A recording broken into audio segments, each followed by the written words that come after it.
his entire family. My full monologue is coming up in mere moments, but first we take you right to the ground in Kiev tonight, the capital, with our own Trey Yanks is with us. Trey, what's going on, the latest there? John, good evening. At this hour, Russian forces are continuing ground and air operations against Ukraine. We do understand that they are working their way towards the capital of Kyiv. Earlier today, there were a number of battles across this country that were significant as the Russians tried to get the upper hand on a strategic location, specifically close to the capital here. There was a small air base and airfield that would have given the Russians the ability to land planes very close to Kyiv. At first, they were able to use attack helicopters to take over this airfield, but the Ukrainians launched a counteroffensive and were able to take it back. In the north, this was not the case. Near the border of Belarus, Russian troops crossed into northern Ukraine near Chernobyl, and they fought for hours with Ukrainian forces, ultimately taking over this region just about 2 hours north of where we're standing right now.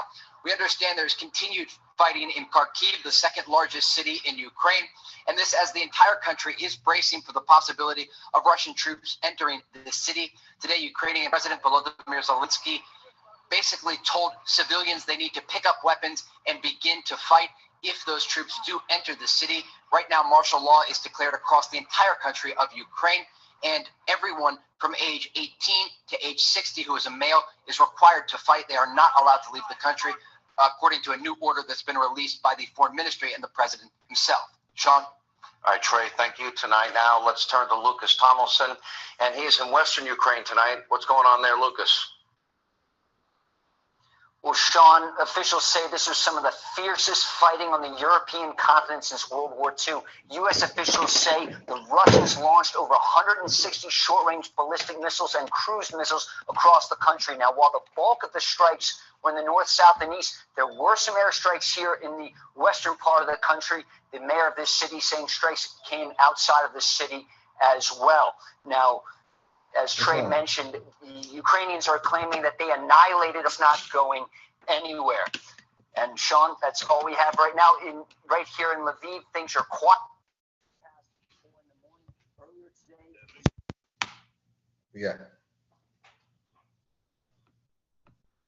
Yeah. People's faces, long lines at the gas pump, long lines at the ATM machine, people getting cash, and of course, on the global watch, tens of thousands of Ukrainians fleeing the capital, coming here to what they think is the safe zone. There were some people fleeing to the Polish border, thinking that was the only way out. There are some reports that the Poles are not letting in Ukrainians at the border. Sean? All right, Lucas, thank you. And here with more from the Pentagon is our own Jennifer Griffin. Jennifer, the latest on your end. Sean, senior defense officials tell me this is just the initial phase. Putin has used only a small portion of the forces he has arrayed on Ukraine's borders. Forces began by attacking on 3 axes. From the south, troops and tanks moved north to the city of Kherson, which sits at the mouth of the Dnieper River, which bisects the country. From the north, Russian forces moved south toward Ukraine's second largest city, Kharkiv, where there is heavy fighting tonight. And then third, most important are the tanks en route to the capital, Kyiv, from Belarus. According to a senior U.S. defense official, quote, they have every intention of decapitating the government and installing their own government. Incredible acts of bravery being reported tonight, including this audio tape being shared of Ukrainian border guards on the island known as Snake Island in the Black Sea. When approached by a Russian warship who demanded they lay down their arms and, quote, surrender to avoid bloodshed and unnecessary. Otherwise, the Russian forces message, you will be bombed. Guards responded over the radio. Russian warship. All right, we're going to pause that for a second. That's line more. See your I think your unit is mute. Can you hear me? Islam King. Islam King. You went back on mute on me. Yes, can you hear me? Yes. I can hear you now. Islam King. So how you feeling? Islam. I was just you know me, I want to make the most of every opportunity. And so we can just, it's about, basically what I'm doing is using this platform.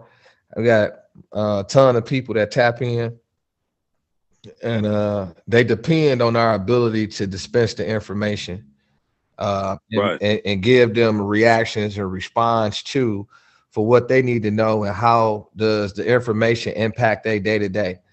So they can be on point, so they can know what's in front of them, what's behind them, what's on the side of them, and what's above and below, and what's within. Because as you can see, as we were just putting some of that information out there, it's a war going on. Well, really, it's a war going on right now with this whole Russia separatist group, and it's a lot of information that's not being conveyed to the people. And we want to make sure that we cover certain bases from a Moorish scope. That's our duty here, is to dispense information. What the prophet say is our media is one of our most powerfulest tools. So we want to use our media to get that information out and make sure that we tapped in on a diplomatic level, because this stuff impacts us the same way the European Union came together and they jumped on their media and they talking to their people, their citizens, the same way Russia did, the United States did. Hey, we as a government, we got to do the same thing. We got to make sure that we getting the information out to our community, our nation of people that's going to be impacted. Because like I told you a few minutes ago, I did some research on the ethnic Muslims that he was talking about, and he talking about the 33 members or so of the indigenous people. That was quite interesting to me. Because you will hear him talking about the ethnic Muslims, and I'm like, ethnic Muslims? What does that mean? You know how we do. We gonna do some research. I come to find out he talking about the indigenous Muslims over in Russia on this part, and we were just talking in depth about, all that's our land over there. All that's our original territory. Moscow.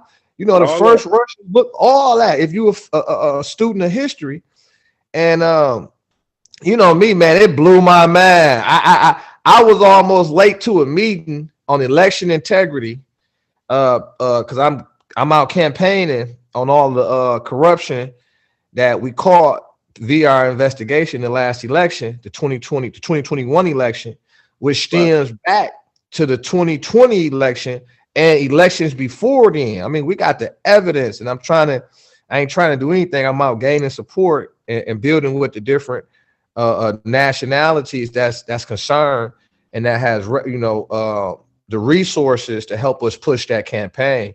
And I almost was late for that because it's Holy Day and the spirit.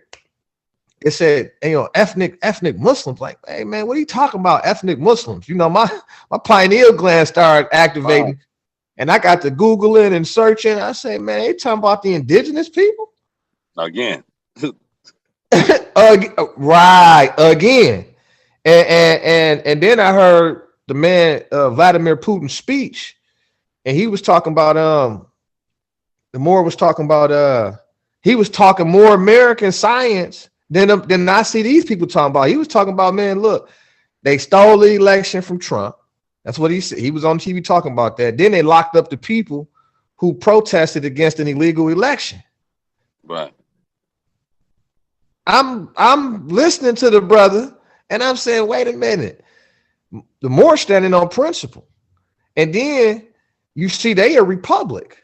And we know all republics come from us. That's our stuff. When you hear republic, because in order for you to be a state, which is a nation state, that the Moorish Temple of America is, we a nation state. Right. And what's the qualifications for you to be a nation state, to be admitted into the union? Well, you got to have a constitution who represents your government and your free national people. Islam, we got that. Right. We got all of we meet the criterias of what it takes to be recognized as a free state, a free nation state, the sovereign. Right. You know what I'm saying? And we got the international covenants already in place, which preserve our right of claim and interest in our dominion. Right. Islam. And I want to say something to you. I got to give you honest, Grand Sheikh, for your initiative to try to make sure that information get out and we go more in depth. I talked to a man today who told me he don't want to go back 100 years. He want to go back 30 years ago. And I said, well, I understand from your point of view, you want to look at some of the things that just recently happened, but we'll never know where we're going. We don't know where we come from. We'll never know who we are. We don't know who we come from. We got to go all the way back. And you notice the prophet had left a statement that read the newspaper, watch the news, listen to the radios. And our people has become so dependent on other people to tell our story, to tell our narrative, that they waiting on somebody to put this information out. Now, we've been getting information that's been coming out, but as we get it, it's on us to teach our people. See, that's what the prophet told us. We are teaching our people. And so these type of platforms allow us to put the information out and we get to see it.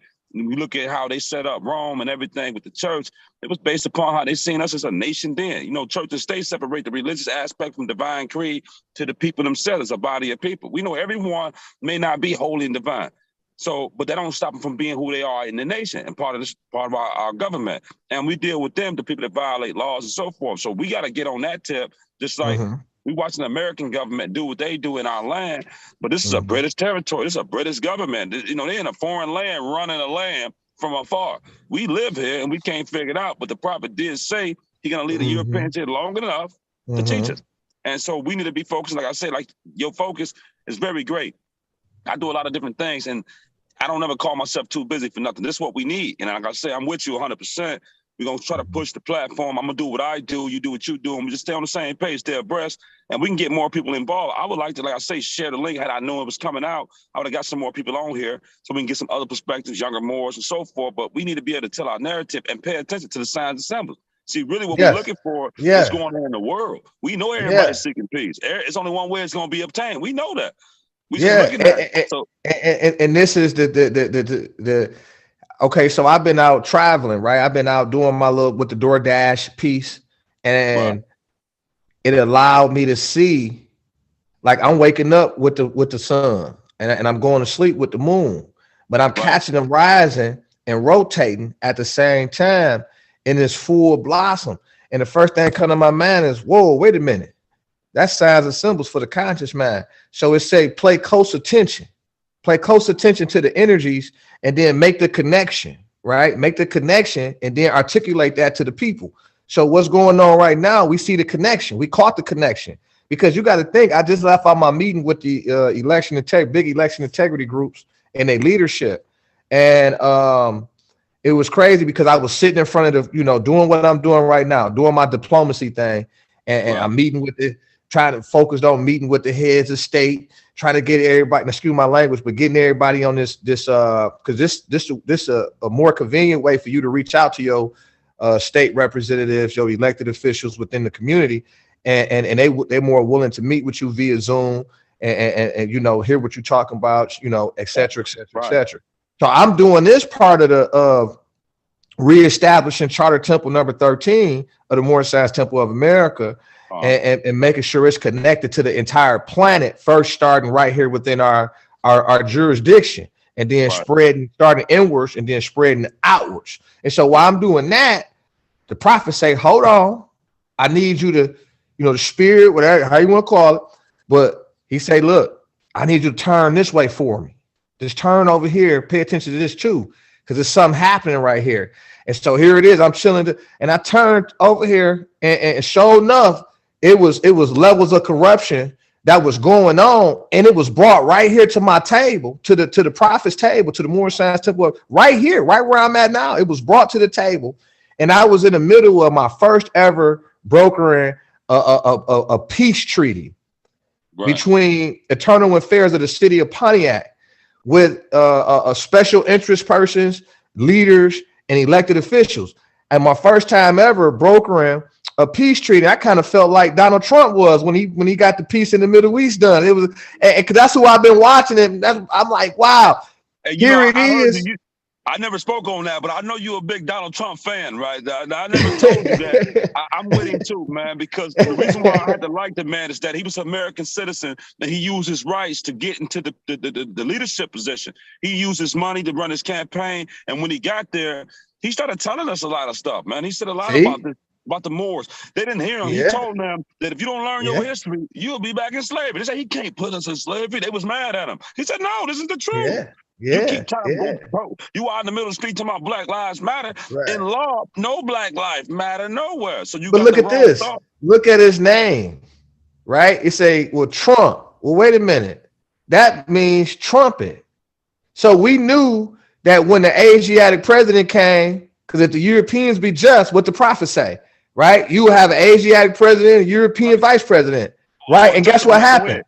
So now that was a sign and symbol. What happened? Obama got up there and said, look, man, the first nation to recognize my country is Morocco. Then he went into the history before the end. Then he revealed the truth that the American Constitution was founded on Muslim law, and this was not a Christian country. And then he told the truth about civilization owing its debt to Islam. So he went and talked about my history on the national stage in Egypt, Cairo, Egypt, in 2011. And I'm like, wait a minute.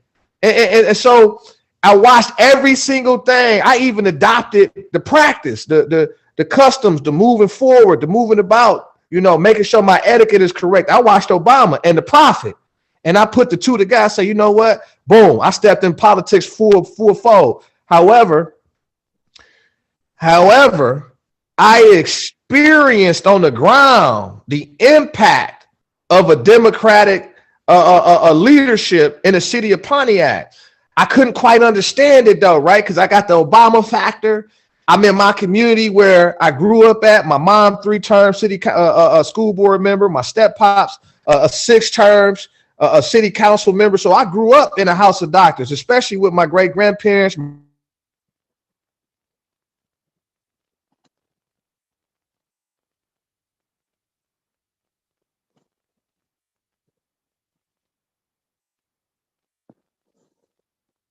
It's not.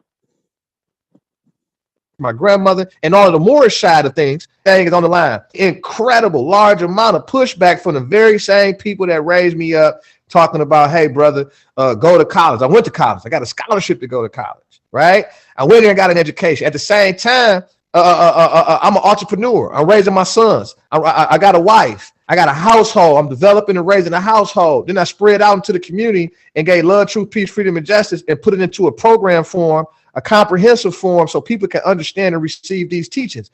And so I did it through programming. At a time, the city was in bankruptcy. The school district was in bankruptcy. So we brought in $500,000 all from the Moorish movement to revive our community. And I received pushback. And so it was confusing to me, and it was mind-boggling.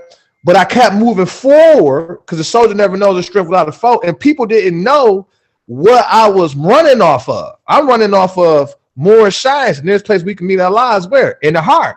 So therefore, I got the kingdom of heaven, but then I got a different strength. I got a different energy, right? And so it's like they didn't understand them little pushes they was doing. I'm pushing 10,000 times back. Right. So every time they try to call themselves knocking me off my square, I only came back with more. You know, that's how I came when they knocked me off the first time. And I mean, literally, I took on 2 administrations because they didn't realize that I had ambition. See what I'm saying? See, it's another level of more time. I got ambition. Right. You know what I'm saying? People my age is ruling countries. They presidents and kings and queens, and it's been going on since eon. So I'm like, I started to adopt the etiquette. I started to adopt the attitude. Why? Because it's my blood, sweat, and tears involved. These my people. This my kingdom. I started to realize the importance of leadership and taking ownership of what got to happen, mastering your own destiny, right? And not being apologetic about that. And the fact that I made up a Moorish American, and this before I became a duly elected Grand Sheik. Right. This before I came. This was Brother L. This was the Brother L Renaissance era in the city of Pontiac, removing the dark ages and ushering in the light. Well, you know, I didn't understand that the people that were going to attack me was my own people that raised me. I didn't never understand that part. I said, what the heck is going on? But now I say, oh, this about power. This about maintaining power and order in a de facto capacity where now they subject us to a black privilege versus our Moorish birthrights. So this is still the holy wars going on, but this time these acts and these unjust acts is being committed by our people. This wasn't done. I didn't see no pope. I didn't see them. I seen people that look just like me. I grew up in their household, but they tried to brainwash my mind under that system. But my father had me in my first 7 years is what they issued, what the problem was. Because them first 7 years deals with your cognitive development full fold. And so bro had us on a reservation up there practicing more science to the fullest extent. And so when that seed was planted, not to mention before then, during the conception time, my mother had me teaching me in the first schoolroom. See, I was getting all them degrees when the sister was at her pinnacle in more science, divine minister, Sheikah, since the age of 12, in compliance with divine law. So before all of the pain and the traumas that came from the de facto government of the Moorish Science Temple of America, I got all the good juices that they were supposed to put into us as the prophet prescribed. So boom. Now I'm on the scene, 2012, and I'm taking steps. I stepped into my role as a father and dealing with the school system, making sure the environment was straight, making sure things were in order, a Moorish order based on what I grew up through and grew up to and become accustomed to, because you got to practice at home first, then it's stand out everywhere else. So the fact that I was practicing holistic Moorish science at home allowed me to carry that with me in truth. So when I got to the light, as far as the public light, and I'm in these venues, I'm like, well, what's in the lunchroom? You know what I'm saying? Well, what's going on with what's the system? I'm learning the systems of operation. They not knowing that I'm Moorish American, even though I got flags on me. Right? They not knowing. Some knew, because signs and symbols is for the conscious man. But I'm not knowing that they know. You know what I'm saying? See, it's a lot of things that I had to, you know, you say bump your head a little bit, get beat up, boop, boop, boop, and realize, oh, okay, that's them. That's cuz them. Excuse my terminology, but it took experience to get to this point to say, oh, wait a minute. Oh, and now it's more about, this the holy wars. These the crusades still going on right now. They still eliminating Moorish American Muslims. They still committing acts of genocide against our people right now, even in the United States of America. That's why you got all these, you talk about Russian separatist groups, right? Which is made up of indigenous Muslims. So now, well, wait a minute. That's the same experience that the Moorish Americans, indigenous Muslims, is experiencing here at the United States of North America. And Northwestern Maxim. Northwestern Maxim, because we're dealing with territorial issues. We're dealing with territorial jurisdiction. All this is over territorial jurisdiction. Hey, man, how y'all claiming our land, bro? That's colonization. Bro, this is the lands of our ancient ancestors, man. This all our territory right here. Y'all de facto, y'all illegitimate. And so what they did was say, well, I can't prove this. This is based on what's being reported.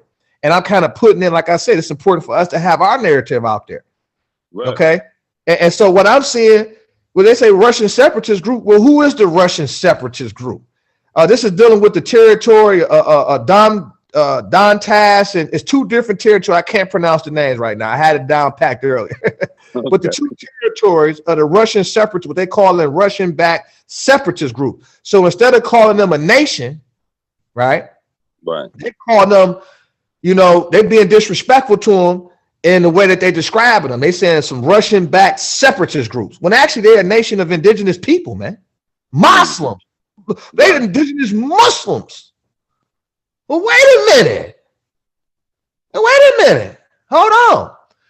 And we know that the West has an issue with colonizing wherever you see the Muslim Moorish at. Mm-hmm. Now, hold on. Now, we got to be fair and square. Now, Vladimir Putin got up there talking about, man, wait a minute. The United States is arresting their own people for protesting a stolen election, which is a fact. Then he talking about he got to protect. He has a duty. Russia has a duty to protect its indigenous people. They call them ethnic Muslims. So I went into the language, which I'm a big fan of language, to say, what's ethnic Muslims? You know, break that down to me, because I know ethnic is a misnomer. I know ethnic don't have no, you know, that's some bull crap to cover up Moorish Americans, Moors. You know, let me get down to it. I see what's going on. Well, it kind of appear at this point, wait a minute. So my man that stepped up said, wait a minute, Ukraine, who we know from Donald Trump is a very according to Donald Trump, he gave President Zelensky, which is the president of Ukraine, he gave him an opportunity on the phone call when the Democrats was talking about, oh, he did illegal. He talking about quid pro quo, and they tried to impeach President Trump over enforcing the law on the international community via President Zelensky. He said, hey, man, why don't you tell the American people about the fraud and corruption that's going on with the Biden family, his son, and your nation? What's up? The floor is yours. Cuz then may come up out that information. Now, when they didn't do that, you look up Cuz still in the election, he in office, and now you got a war.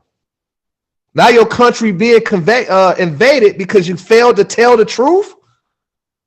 Oh, y'all thought the arm of Allah was weakened because your punishment was delayed? Now we got information that then came out to say it was all kind of corruption going on in Ukraine, all kind of exterminating the indigenous people, right. The indigenous Muslims. The same thing they say in China doing right now, over there exterminating some Muslims, some more Muslims over there right now. Right. Some indigenous, and they're indigenous to the land. And remember, you listen to we had knew this was gonna happen. About 10 years ago, brother, and I, give credit to Taj Sharik Bey because he told us this was coming. He said, "Look, man, they're gonna try to eradicate the heirs all over the world, which the heirs is us. Mm-hmm. The heirs is us." Now you look up. I'm looking at the reports out of China. A lot of NBA players, a lot of institutions, political institutions. Like right now, the Olympics is going on where? In China. Then we're not watching it. Nobody's participating from the U.S. Why? Because they saying they over there murdering Muslims. Not just Muslims. They saying the indigenous Muslims. Now Vladimir Putin said that Ukraine was over here murdering, genociding the indigenous Muslims. So I'm like, wait a minute, what's going on with? Man, is the Holy War still going on? Still going on. Y'all still crusading against the Muslims all around the world? Because it's going on right here at home. Every time they call you, go ahead. That make our journey even greater because we gotta get out and we gotta get across the waters. Our people that got restricted in their thinking, they get stuck in their neighborhoods on they blog, they won't even leave their blog. And the work that we gotta do is far greater than that. And one of the things when you speak about the heirs, we know that Noble Ali said he brought us our Holy Bible.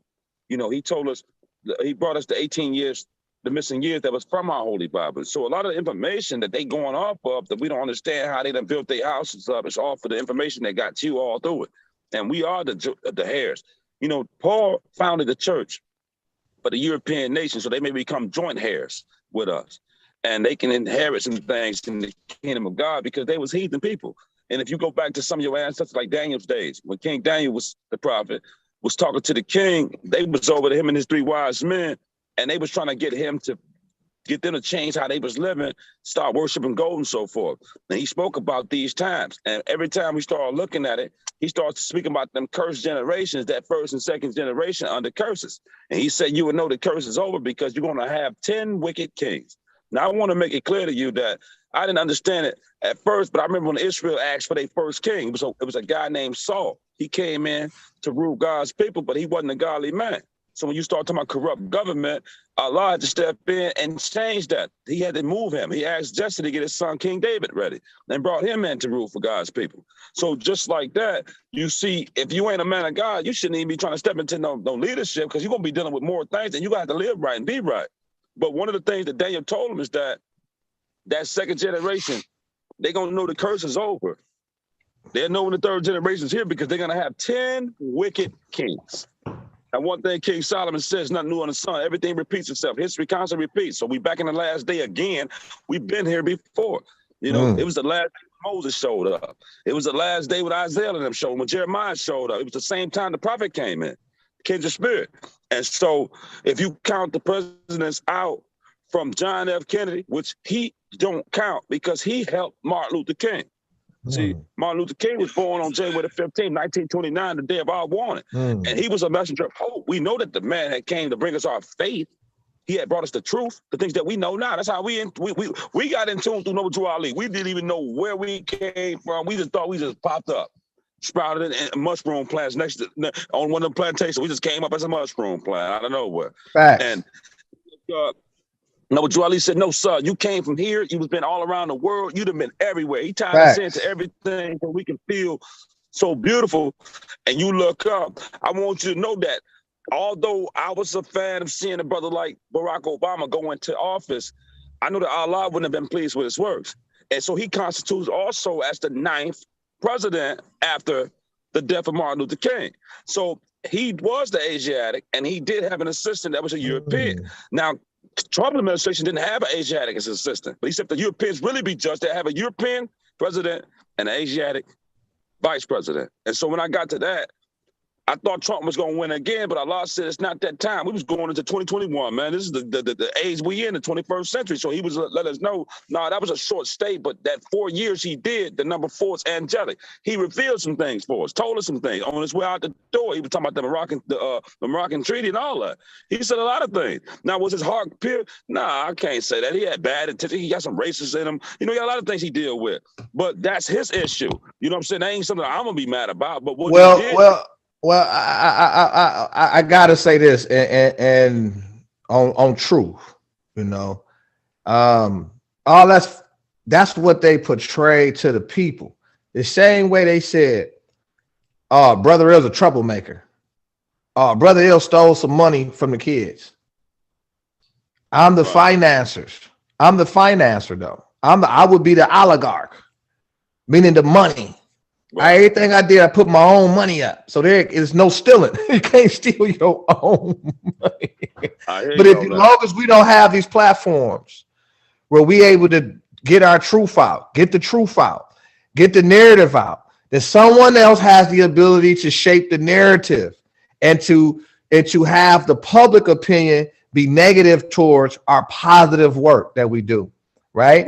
So anybody, and I mean that, anybody that bring the truth and willing to tell the truth, oh no, he racist, oh no, he pro-Moorish, oh no, he militant, he too strong man politics. They hit me with everything under the book. Oh, he a drug dealer, oh this, that, and the other. Why? Because the work that we were talking about, we was actually doing. Right. With our own, mind you, with our own money and energy. We ain't getting no government grants. We ain't do that. So I share Trump on a personal level. Why? Because I'm wealthy just like them.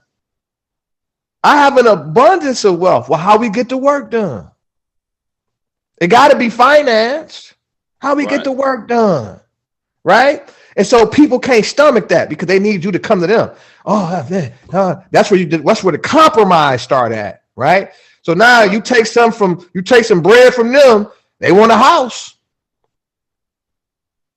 They want a house. You take some cheese from them. They want a car. Right. No. This comes with conditions. The great thing about my journey, in my opinion, is that I had an experience in the street. I had an education in the street. I had to go through a street curriculum to graduate up to a Moorish curriculum. I had to go through the levels. So I understand how we got here. I understand how to turn straw into gold. You know what I'm saying? Literally, you think it into existence, right? I remember them days we ain't had nothing to eat. I remember them days we ain't had no money, but we had a plan. Right. We had discipline. We had commitment. And all of a sudden, what wasn't there has always been there. And so, yeah, you feel that upright independence and feel this, that confidence because you come from something. You made it through something. Right. You know what I'm saying? You got the ingredients. You don't got to be afraid to say that. And my man wasn't afraid to say that. He told the truth about the swamp. The same swamp that's been going against the prophet right here, because to go against me, well, I represent more science. But now you have Fauci up there talking about he represents science. A science that put a poisonous substance in your body, man. What science is that? That's science called death, homie. Right. So now when you go out in the public, you see all these so-called black people with a patch over their face. And we, in more science, we teach about the holy breath. Islam. That lets you know. That's a sign and symbol to let you know who against the prophet. Right. We teach about the holy breath. You mean to tell me somebody convinced you to interrupt the holy breath, the process and operations? You know why it's the holy breath? Because when you exhale, you release more toxins out the body. Correct. Then you do perspiring or using the bathroom through defecation or urination.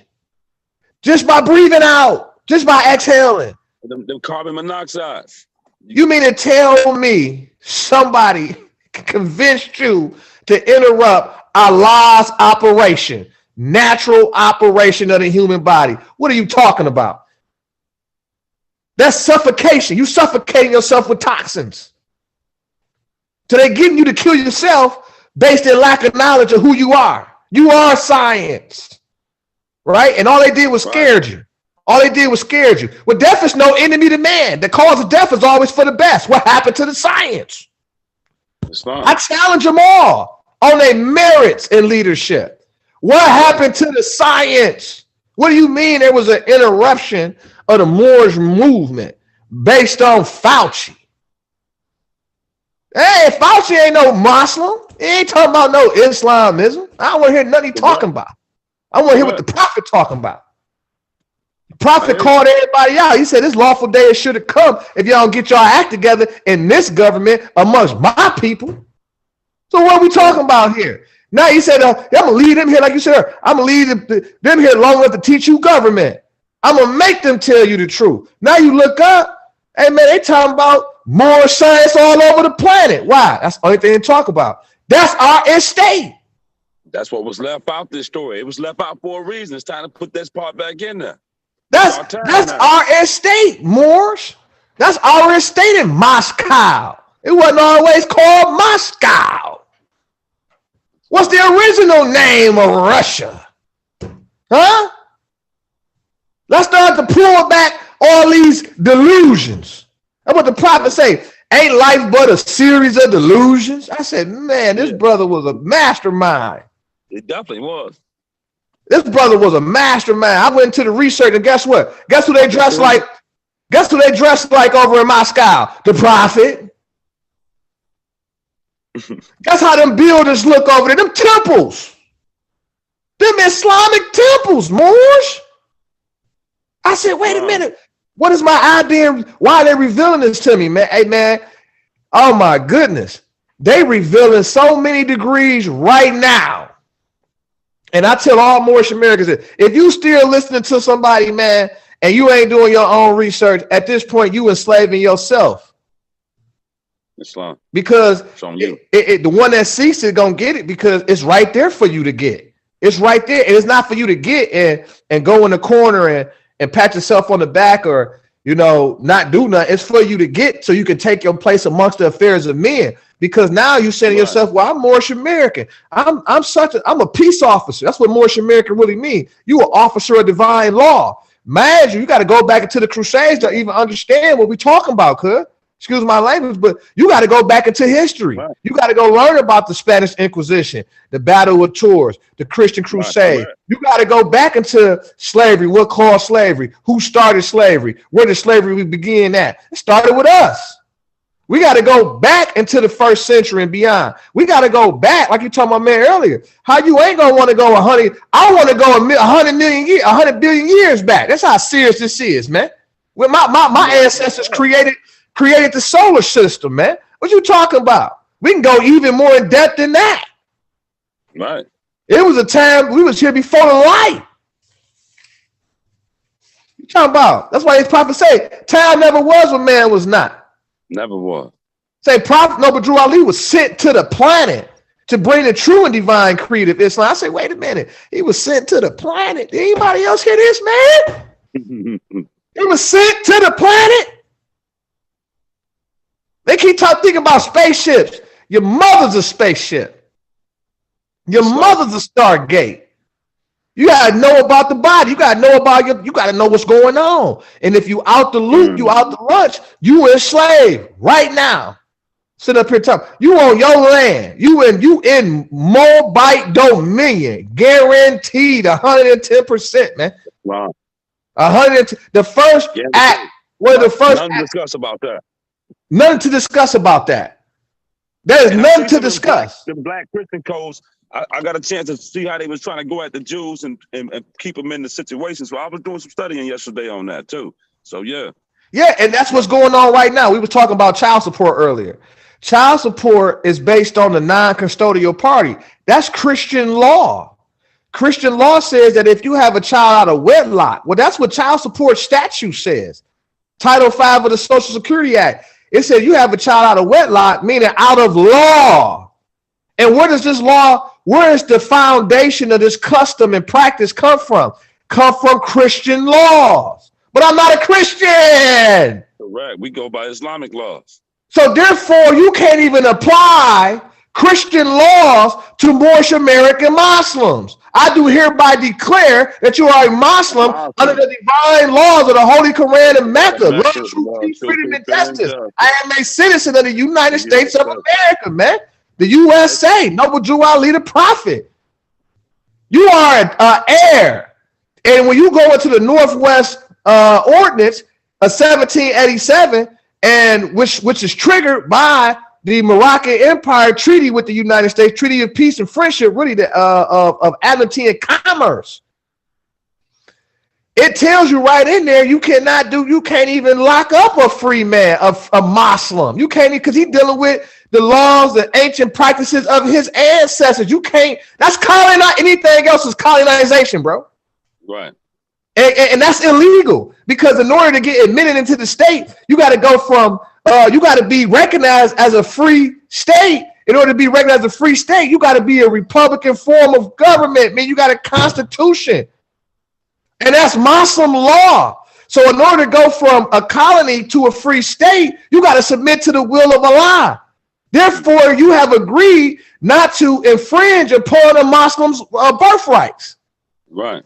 So the whole child support is null and void. But the problem is 90% of the cases that I've got, the caseloads, these brothers is under a default judgment on a custodial lawsuit. They want to sue you for your natural rights. And when you didn't show up, you waived them. You had a natural right protected by God and secured by the Constitution to your sons and daughters. Right. Husband, you must support your wife and children. Wait a minute. We already got. How you think I deal with these people? Wait a minute, man. First of all, we got our own child support clause. Is you crazy? We got the divine constitution and bylaws. Act 7, husband, you must support your wife and children. What are we talking about, man? So the fact that these brothers and sisters been brainwashed, Christianized, colonized, therefore their actions is unconstitutional. That's why the prophet said, hey, help me bring back my people back into the constitutional fold of government so they can be law abiders and receive their divine rights as citizens. In order for you to comprehend that, you got to go to the history. You got to go to the holy wars. They got these governments set up, but these governments is really acting on their religion. The religion is law. Ain't no separation between church and state. They'll tell you that. They're proud Christian, Jews are proud Catholics, and their legislative acts represents their Christianity rules and regulations. Right. But you can't apply that to the Muslims, especially indigenous Muslims, meaning this was before the Northwest treaties. This was before colonization. This was before Constitution. This was before, what y'all doing? So now what is everything about? Everything is about being the executor over your estate, being a sheik, being a sheikist. That means you're an executor over the estate in question, which is the what? The Moroccan Empire. Now we're dealing with territorial jurisdiction because you, under the Foreign Immunity Act, under the Constitution, under the law, you can't come over here and bother me to act on my acts within my territory or my dominion. That's what it's an international law violation. Now you hear about the TV, talking about what? International law violation, territorial jurisdiction. You have a right to your national sovereignty. Well, hold on, I can't tell. Right. There's been plenty of Moors over here standing up on their birthrights, and it's been violated at every single turn. What's going on with our covenant?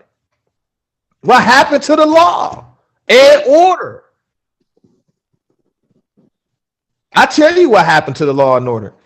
The fact that we don't have leadership at the table right now making decisions about the world, it lets you know what happened. It's a big sellout, the great sellout that went on, that the prophet said was going to go on. He said, be careful because your own is going to try to put you back in slavery. In 50 years or so, you won't even know what I brought you. He brought a nation, bro. He resurrected a nation literally. In order to let me go in here a little bit.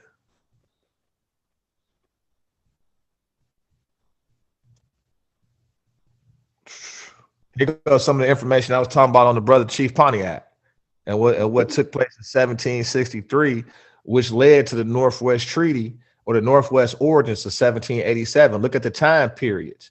Now we know all of these were Chief Pontiac and the 12 tribes. All these were Moorish tribes. All these were Moorish tribes, right? And so that's some of the information we was looking into. Then we go into the Library of Congress, and we tap right into the ordinance of the ordinance for the government of the territory of the United States, northwest of the Ohio River. See, this would lead up to the 1787 dealing with Chief Pontiac and them and the war that took place because the British was playing games. British was playing games. They wasn't having that. They said, nah, dog, you can't come over here doing all that, bro. Y'all have taken up my land. Y'all doing this, y'all doing that. And they went to war. And then that war led to these treaties, i.e. the Northwest Ordinance of 1787, which the Congress in the United States, or the United States in Congress assembled, ordained this Northwest Ordinance. And this is for Michigan. This was for Michigan, all the states over here, Ohio, of the Ohio River. So Michigan, all the Midwest, Illinois, Ohio, all of these guys were trying to get into the Union of the United States. And in order, like I said earlier, they had to set their governments up agreeable to this law right here. And this was at the same time the treaty was signed and the Constitution was issued. So now when you look at all the bull crap Michigan been on, right? Michigan can't violate this Northwest Ordinance. How many more is talking about the Northwest Ordinance? The prophet knew about it. That's why he set us up the way he did, because it's in compliance with the Northwest Ordinance, the 1787 Constitution, and the treaty agreements. So in order to have a government, to be a free state, you got to have a constitution and bylaws and additional laws. You got to have your military or your militia. The muftis was right on the semi-military basis. Okay. You got to have your officers. You got to have an election system where people vote for their representatives. See? So all this was in place that the prophet brought because all this had to be done. And you got to deal with the estates. Look at what this talks about. be it ordained by the authority of the aforesaid that the estates, both of residents and non-residents proprietors in the said territory dying in the estate shall descend to and be distributed among their children and the descendants of a deceased child in equal parts. Descendants of, so what I'm pointing out is, well, they talking about their descendants, ain't they? They talking about estates. This is the law. So the prophet said, when the prophet came, he talked about our lost estates and how to redeem our lost estates through our nationality. Because it's in law. It's right here. Right. This is what the Moors don't know about. They go to law right here for the Northwest Territory. This is the Library of Congress.gov, LOC.gov. I'm going straight to the source. We're going straight to the source where our history is preserved. So in the very first census, they deal with your estates. Your estates is passed down to your children and their descendants. It's all in here. It's all in here. Shall have equal parts, and their deceased parents shall, and there shall in no case be a distinction between kindred of the whole and half blood. So there ain't no distinction. Talking about that's my half sister. Man, that's my sister. That's my brother. Correct. Saving in all cases to the widows of the estate. Her third part, the real estate. So they dealing with the distribution of the estates, the laws and everything of the conveyance and real estate that may be conveyed by lease and release or bargain and sale, signed, sealed, and delivered by the person being of full age of whom the estates may be. So they dealing with the estates. This is the Northwest Ordinance, bro. This is to protect our estates. And imagine we already talked about everything that you standing on is more by dominion. Correct. So there's nothing to talk about. Only thing else you got left is to enforce the law. Like the prophet said, the law must live in order to save the nation. We got to enforce the law. He set up the organization that preserved your birthrights to your estate. Then he told you where your estate geographical location was. Right. North, East, South, West Africa, even unto the present, North, South, and Central Americas, Mexico, and the adjoining islands, etc. So now you know. Right. Everything else, you failed to act. It's called a breach of trust. Your office is vacant. Your office is void of law if you fail to act. And then in these clauses, they talk about how the Congress got the power to establish a governor and then gave the governor powers over the states. And the governor has the power to establish a Congress, and the Congress has the power to enact the laws, and the governor execute the laws. And right. This is all dealing with preserving. He shall reside in the district and have a freehold estate therein. This whole thing is to protect the estates in question, all the government collectively combined. And this is what they know that we don't know. And this causes a problem internationally because other people are aware of their history and their heritage, and they're fighting for their territories and their freehold estates, man. And so this is, and if you follow the Russia incident right now, that's all it's about, bro. It's about the land, right. Because the land deals with commerce, the strategic setup of every nation and where it's set up at, how it's set up, how the Moors set it up. It's set up strategically for these communities to benefit from their strategic location to establish their economies. So it's all about economics here. It's all about economics here. I hear you. Economic security. Yes, sir. Economic security, and that's based in your land, territory, your jurisdiction, your sovereignty. And so the fact of the matter is we have a claim on the record preserved in law extending back to ancient times into the present. And we're owed millions, trillions of dollars. And that's what the term redeem means. Redeem means to cash out. So the prophet said, I was ordained. Remember, look at the term ordained. The prophet said he was ordained by Allah, didn't he? Now look at this. This say ordained, be it ordained. So that means that the divine constitution is the Northwest Ordinance of 1928. See, the prophet knew exactly what he was talking about and exactly what he was doing because they deal with religion. Religion is the law. They deal with religion because of the holy wars that took place. So we agreed not to colonize them, and they agreed to colonize us. And so they can apply Christian laws to a Muslim.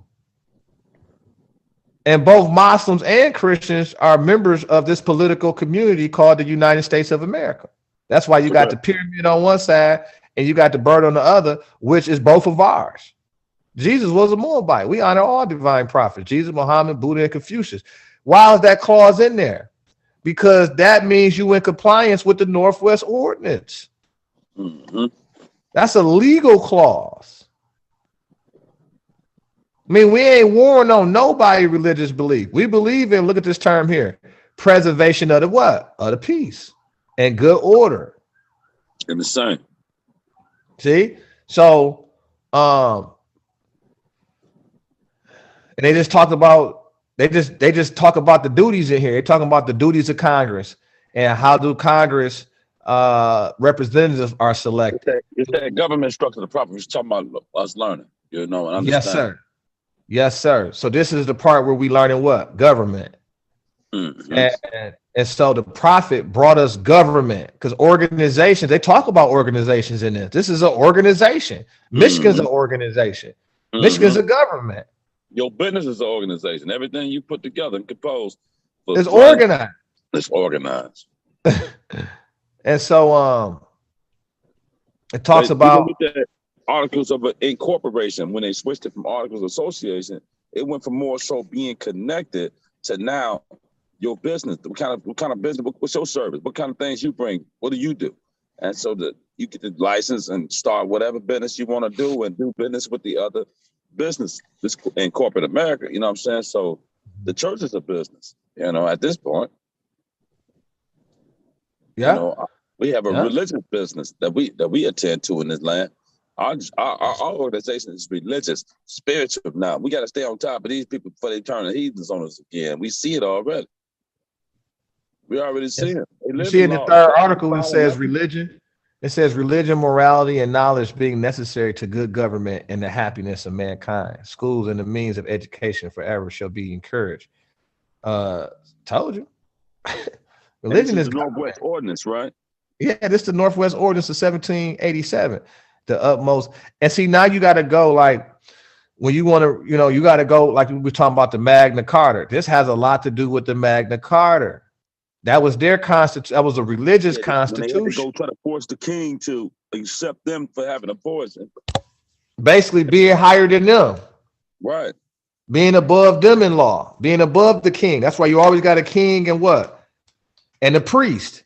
Or you always got the sultan and the imam. Or the rabbi. You know what I'm saying? You always see that religious figure, the king, the ruler, and the military general. You see the Queen of England, you don't see the king no more. You see the Prince of Britain, the dukes, but you see the Pope with them. Yeah. So and so like right here, this clause stems from that Magna Carta. They wanted to make sure they got that religious piece in there to make sure religion is the king. Right. And it's good faith right. It said the utmost good faith shall always be observed towards the Indians. Their lands and property shall never be taken from them without consent. And in their property, rights, and liberties, they shall be it should never be invaded or disturbed unless in just and lawful ways authorized by Congress. But laws found in justice and humanity shall from time to time be made for preventing wrongs being done to them and for preserving peace and friendship with them. And this is why we got to step up, because there it is in black and white. There it is in black and white. Okay. And we know the Indians is us. We know Indians is a misnomer. Now, I want to point this out about Confederacy, because some of the people don't understand that. When you hear Confederate, it means to go against what other people are doing, not necessarily go against them, but to not do the same things. You may do your own thing, okay?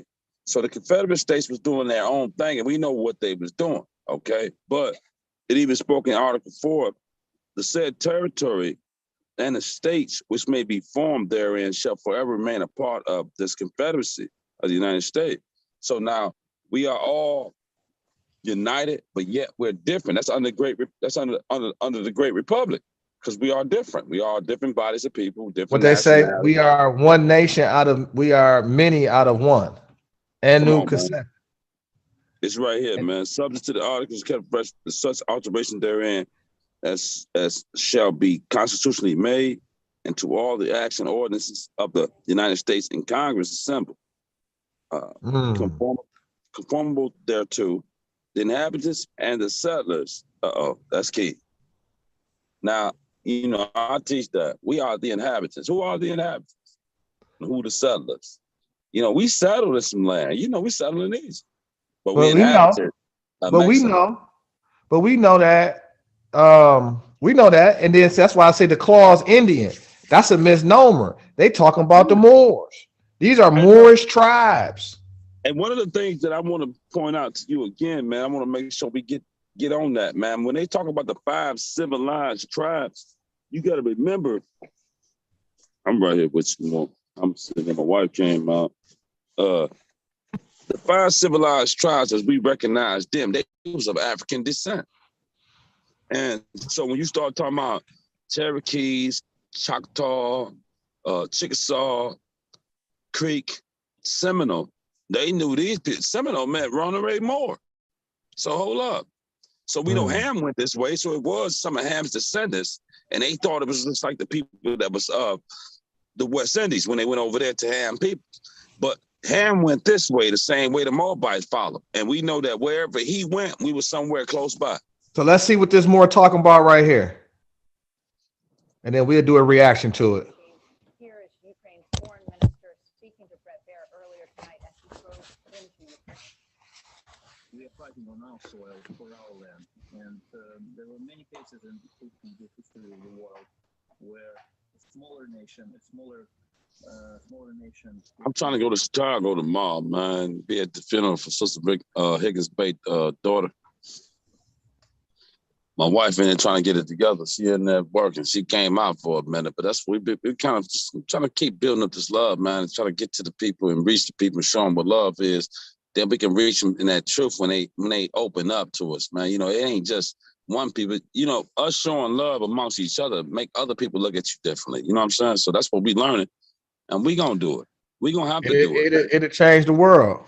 Love is the only savior, man. Like even one of the things that I try to I'll tell you, because you said some things today that I heard you, and with all due respect, man, with every foe that come up against you, you got to remember the Lord's Prayer, as Jesus told it to his disciples, it wasn't for him. It was for them to be lords. You know, we was the lords. And you listen to these feudal states, they talking about they lords, the Lord, so and so. We was lords, man. That's what we were. They got that from you. You taught them that. And see, that's key. Being Lord. Being Lord, man, you can rule and govern your soul and master your thoughts. You don't let nobody just tell you anything, give you any kind of thoughts. You let the spirit that's in you actuate your flesh, man. And so people going wrong, they don't go against you. You got to foe. And unfortunately, it hurt when it comes from people you know, people you grew up with, people you've seen who was supposed to be with you, supposed to represent the same thing you stand for. Then they be your opposition. You're like, you the foe? That hurts. Because you thinking we on the same page. But one of the things he said, forgive us our sins or transgressions, as we forgive those who have sinned against us or transgressed us. And so once we let that go, we shake our head and we laugh at the folly because we know who they are. I done received a lot of opposition. Like I said, I'm 41 now, man. I've been in Morris America since I was 18 years old. You know, you was born in Morris America. My daughter was born in Morris America. You know what I mean? That's the beauty of more science. But we understand in the past, they weren't teaching what we need to know to raise our family for real, because they had got caught up in the wrong thoughts. We know that the problems didn't start while Noble Drew Ali was on the manifest. It started when he left. We got different bodies, different people that's following different things. Mealy Ill, Brother Gibbons, all that. That's based upon how the people, men in the pattern lives. You know what I'm saying? They love to follow, not to lead. So they was looking for a leader. And so the people that was following, they followed all the leaders in different directions, how they felt. And did it bring us together? Did it build this government up that we are? It did. So that didn't work. Taj Tariq, he in another direction. He be teaching, man. I'm going to say this. He do a lot of teaching. He put a lot of information out. some of the things he say, he go almost in the other field. The prophet told us don't be radical, causing no confusion. The things that we can't do, and we shouldn't be out there looking like that. We should be able to come in an intelligent tone and continue to teach where it makes other people want to come in and say, "You're right." Even Europeans. The prophet had good European supporters because they know what was right and what was wrong, what happened to us. You know what I mean? So we got to look at what we've been called to do right now in this new day. The children of Prophet Ali. We got to claim our inheritance to the prophet, Noble Drew Ali. We are his children. That's who we are. Third, fourth, whatever generation you feel you're a part of. But I don't want to claim nothing other than that. Because he prophesied us. And fulfilling the prophecies ain't just him talking about it. It's you doing something about it. Knowing he a prophet, following his lead, doing your part. So we are fulfilling the prophecy, even with this, like I say, this platform, putting the information out, understanding what a charter is and how you use that. Detroit got a charter. Pontiac got a charter. They got their own constitution in Pontiac. They got their own constitution right over here in Detroit. And we are all under Michigan, which got a constitution as well. And we are all part of the United States of America, which is a constitution as well. So it all ties in once we start learning what we need to learn and understand the jurisdiction and all that. That's all what the prophet was trying to show us. Like you say, the government of us. We've been waiting on somebody else to lead us and show us and teach us. You hear what they say on Black History Month. They got that in school. They run that in school. Black History Month. Yeah, that's true. I gotta continue to, let when I was out there in Macomb County working with the schools, I told them my children ain't black. They not. You gonna say that African-American thing, you're gonna say black and all that, but that ain't my children. And they know that. And so they're gonna teach some of the children in there some things if they ask any questions. But that's their job to teach them because your book ain't teaching the truth. And they was like, we understand. No, we know, we understand, and we just want you to keep working with us. And they had me up at the school doing music and everything, man, out of nowhere. My children and everybody. We were doing Moorish music out there at the school, out there in Pontiac. Out there in Warren, But I'm just looking at how Allah's saying we're going to change it up when we're willing to do it. We got to know what we need to know. We got to say what we need to say. We can't be saying no anything. You can't just get out there and say anything. As soon as you say the wrong things, I thought he knew he was talking about.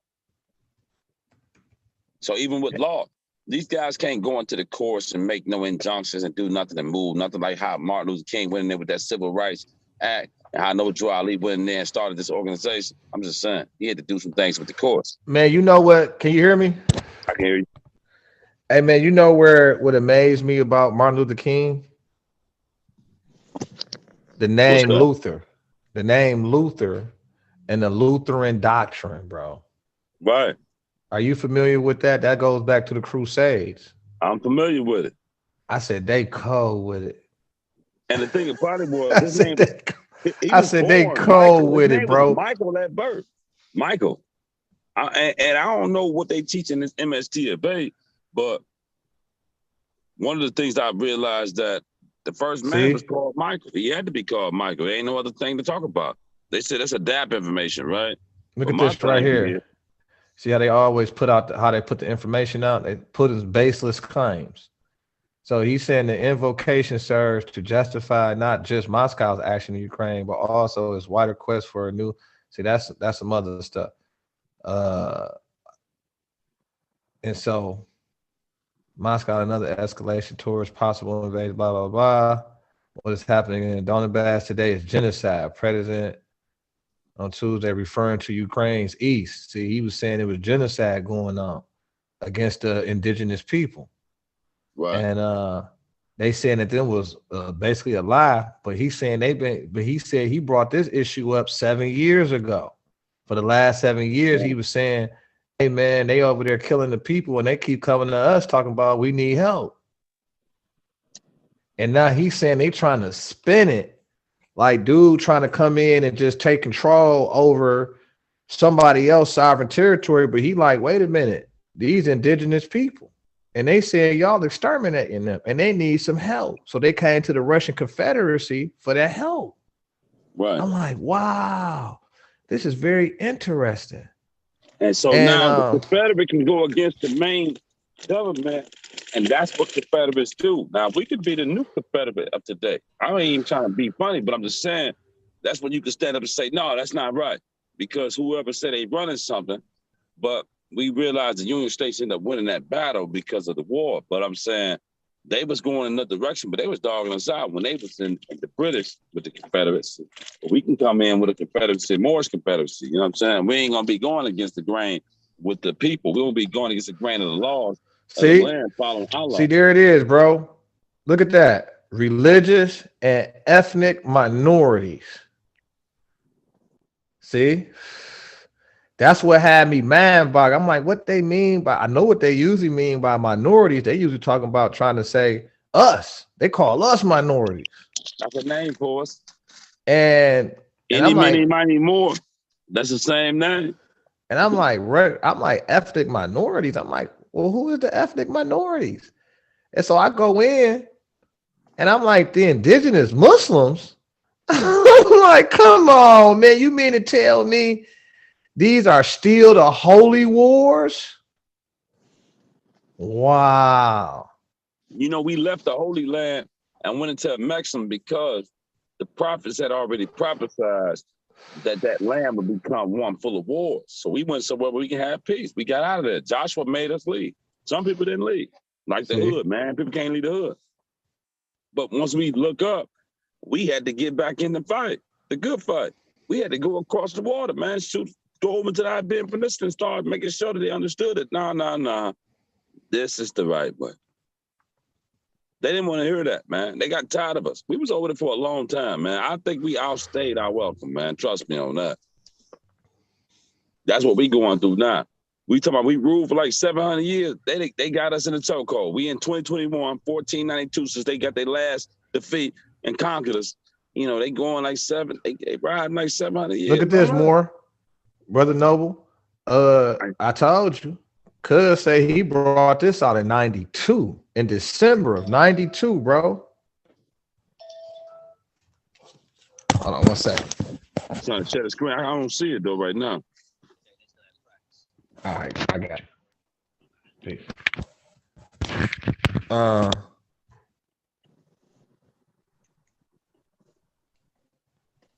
Can you hear me? I can hear you.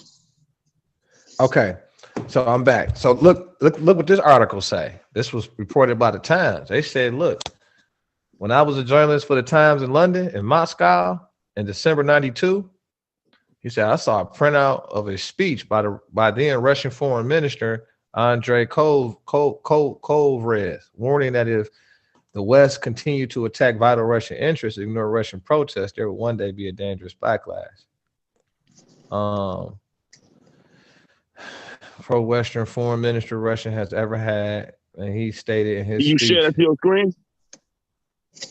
Oh, you can't see this? No, I can't see it right now. Ah, man, my fault. I thought you can see that. My fault. I'm thinking I'm sharing this to her. I see it. Here you go. I see it now. Look at this right here. Yeah, this the article I'm talking about right here. It's by Ananol Levin, January 25th, 2022, 3:20 p.m. from Times. And they said my man brought this up in 92. So it was an issue back then. And he said, and he was just talking about how he proved he was right. Yet when he expressed his fears in entirely modern and rational terms, he was intensively dismissed by Western observers as virtually insane. To point out the history that the existing crisis with Russia has origins to go far beyond Putin. Russia has a foreign security bloc, this as does the U.S., with a set of semi-permanent beliefs about Russian vital interests rooted in national history and culture, which are shared by a large part of the population. These include the exclusion of hostile military alliance from Russian neighbor. Okay. That's the government protest strongly against the start of NATO expansion in the 90s, and Russia accustomed himself without too much trouble at NATO membership for forming southern satellite in Central Europe. From the very beginning, NATO expansion in mid-1990s, Russian officials and commentators, including liberal reformers, warned that An offer of NATO membership to Georgia and Ukraine would bring confrontation with the West and an acute danger of war. These warnings were echoed by George Kennan, the original architect of the strategy to contain the USSR and the State Department greatest ever Russian expert, as well as by Henry Kissinger and others leading American statesmen. Now, you know what Donald Trump said about these boys. Right. Donald Trump say, I stopped all this stuff that was going on. And we synced it. We synced it, bro. It was no war with Donald Trump. How he was able to do it was we started producing gas, because Vladimir Putin produced currently 40% of the European Union gas and energy. And he also supplied America with gas and energy. That's why the prices are so high, because people ain't dealing with us right now. Right.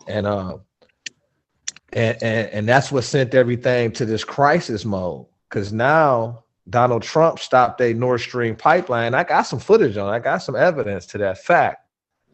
And see, they had never explained this to us the way President Trump did, because they don't intend, because what is Morris not to do? Morris is not to cause confusion. Right. Right? Right. So in that means we got to deal with education. And I'm gonna try to pull some footage up here in just a moment with my screen click on here. And it's a lot of things going on, man. They remember Russia and them dumped our money, so they've been building up to this. I'm gonna see if I can find some footage. Matter of fact,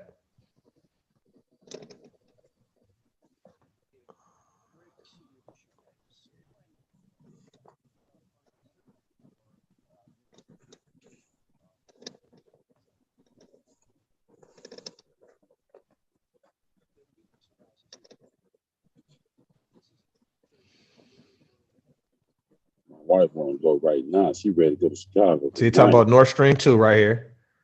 Okay.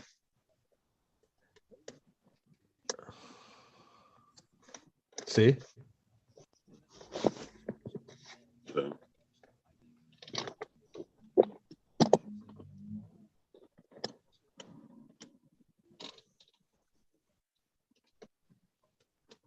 Now you hear what he's talking about, right?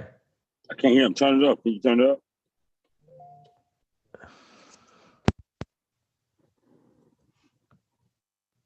The lack of a strong American response, which would not include military troops, but it would include, redoubling our efforts to make sure that Ukraine has. Now, can you hear him now? I can hear him.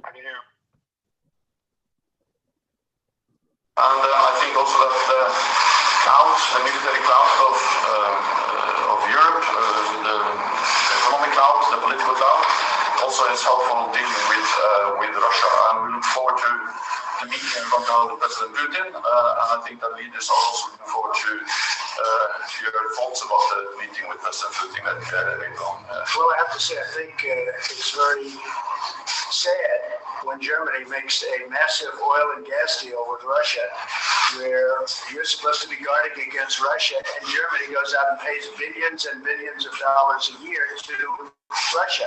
So we're protecting Germany, we're protecting France, we're protecting all of these countries. And then numerous of the countries go out and make a pipeline deal with Russia, where they're paying billions of dollars into the coffers of Russia. So we're supposed to protect you against Russia, but they're paying billions of dollars to Russia, and I think that's very inappropriate. And the former chancellor of Germany is the head of the pipeline company that's supplying the gas. Ultimately, Germany will have almost 70% of their country controlled by Russia with natural gas. So you tell me, is that appropriate? I mean, I've been complaining about this from the time I got it. It should have never been allowed to have happened. But Germany is totally controlled by Russia, because they will be getting from 60 to 70% of their energy from Russia and a new pipeline. And you tell me if that's appropriate, because I think it's not. And I think it's a very bad thing for NATO, and I don't think it should have happened. And I think we have to talk to Germany about it. On top of that, Germany is just paying a little bit over 1%, whereas the United States in actual numbers is paying 4.2% of a much larger GDP. So I think that's inappropriate also. You know, we're protecting Germany, we're protecting France, we're protecting everybody, and yet we're paying a lot of money to protect. Now, this has been going on for decades. This has been brought up by other presidents, but other presidents never did anything about it because I don't think they understood it or they just didn't want to get involved. But I have to bring it up because I think it's very unfair to our country, it's very unfair to our taxpayers. And I think that these countries have to step it up, not over a 10-year period, they have to step it up immediately. Germany is a rich country. They talk about they're going to increase it a tiny bit by 2030. Well, they could increase it immediately tomorrow and have no problem. I don't think it's fair to the United States. So we're going to have to do something because we're not going to put up with it. We can't put up with it, and it's inappropriate. So we have to talk about the billions and billions of dollars that's being paid to the country that we're supposed to be protecting you against. You know, everybody's talking about it all over the world. They'll say, well, wait a minute, we're supposed to be protecting you from Russia, but why are you paying billions of dollars to Russia for energy? Why are countries in NATO, namely Germany, having a large percentage of their energy needs paid, you know, to Russia and taken care of by Russia? Now, if you look at it, Germany is a captive of Russia because they got rid of their coal plants, they got rid of their nuclear. They're getting so much of the oil and gas from Russia. I think it's something that NATO has to look at. I think it's very inappropriate. You and I agree that it's inappropriate. I don't know what you can do about it now, but it certainly doesn't seem to make sense that they pay billions of dollars to Russia, and now we have to defend them against Russia. Islam. There you have it. He said, in the name of humanity. Hey, go back a little bit. Can you go back a little bit? Oh, you want me to let me go? I want to see what that said, man. It said in the name of humanity. Huh? Pence, he made a statement in the name of humanity. I was trying to see what he said right there. Vice President Pence. Trump was ending. It showed a picture of Pence, his vice. Oh yeah, that was the first clip we had ran. Here we go. Itself continuing to ship arms at record pace, to have punitive sanctions before the fact of a Russian invasion, which, as we know, has already begun, I think is a testament to the fact that that the world has judged the leadership of the Biden administration and found it wanting, and now more than ever, we need to send a clear message of American strength. We say that, okay. Now, the Trump-Pence administration did not grant the waiver for the pipeline. Now, Joe Biden did grant that waiver. They have since today announced sanctions against Nord Stream 2. Okay, a reversal back to your policy. But I think there's another huge factor in all of this, and that is, I think one of the greatest accomplishments of the Trump-Pence administration was, for the first time in 75 years, America was energy independent. Right. And you left office leaving America as a net exporter of energy. How big a factor is that in all of this? Well, it was no accident that Russia did not attempt to redraw territorial lines in Europe by force under our administration. But this is, why not? Why did they do it? Well, in 2008, right, when the Bush administration was in office, they went into Georgia. In 2014, they took Crimea when Joe Biden was vice president of the United States. Under our administration, we came in, and the first thing we did was rebuild our military. We restored the arsenal of democracy. We made a commitment to defend our nation and to stand with our allies around the world. We sent a deafening message of American strength, and peace comes through strength. But it wasn't just that. It was when Russia's ally Syria used chemical weapons on innocent civilians. President Trump ordered 58 cruise missiles when the last administration had allowed them to cross that so-called red line and did nothing. And then where we took down ISIS and Abu Bakr al-Baghdadi, we took out Qasem Soleimani. What Russia saw, what China saw under the Trump-Pence administration was was American strength, a commitment to defend our nation, and a willingness to use force to prosecute our interests around the world. And I just must tell you that, again, that combination of capitulation to Iran, reopening the Iran nuclear deal, capitulation on the Nord Stream 2 agreement, we had put the sanctions in place because President Trump said early on, we're going to call on our NATO allies to live up to their commitments to our common defense, and we are going to oppose efforts for Germany and Europe to become dependent on Russia for more natural gas. We put those sanctions into place, and one step after another, it was that communication of American strength that I think held Russia at bay. But it's been the signals of weakness, and most especially the disastrous withdrawal from Afghanistan that I think has emboldened our adversaries, it's emboldened Putin, and the only response is American strength. I would imagine President Xi is watching as well. He has spoken at length about, quote, reunification, his term, with Taiwan. That's not reunification. And he's been very aggressive, taking over Taiwan airspace, flying his fighter jets over them. He's cracked down in Hong Kong, COVID-19, the Uyghur minorities. There's been no significant response. If you were to tell Joe Biden tonight what would be the position of strength at this moment with Vladimir Putin, on the verge of invading Ukraine, how does he stop it at this late hour? It seems that the ship may have sailed. Well, first, let's be clear. My view is with Russian military in the so-called separatist regions, they've already invaded Ukraine. Agreed. But the way to stop them, and more importantly, to get them to withdraw, I think, is threefold. Number one, we need to continue to arm Ukraine. Now, they're not a NATO ally. We don't have a mutual defense obligation. But we ought to be shipping more and more armaments, anti-tank missiles. Remember, under the Obama-Biden administration, they sent blankets and military meals. When our administration took office, we sent armaments to Ukraine to be able to defend themselves. We ought to be doing that, redoubling those efforts.